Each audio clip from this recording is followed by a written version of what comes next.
Hi, it's me again with Corel Draw Tips and Tricks, and somebody sent me this file. It's pretty cool, and I did the first one, and I couldn't get the second one to work, and then I realized when I clicked on the item, he's got 38 objects, and it's in an envelope. This one isn't. So let's take this away, and all I did is take my Smart Fill tool and fill in that object you wanted in. Left click, right click, and then I'm just going to take this one right here and use it again and try to get it at about that same angle. Put it on top. Let's zoom in here a little bit. Try to get the lines kind of parallel.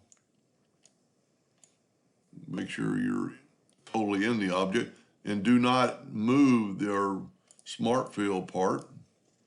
And then just select everything and go to Intersect, and then nudge your intersection over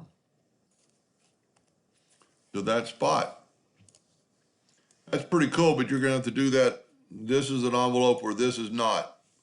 So you tried to envelope it, and this is the way to send me a file or anybody a file. Have some arrows showing where you want it. This is a pretty cool logo. And I just noticed he's got another arrow here. So I'm going to make a second video on how to do that. I try not to keep my videos so long.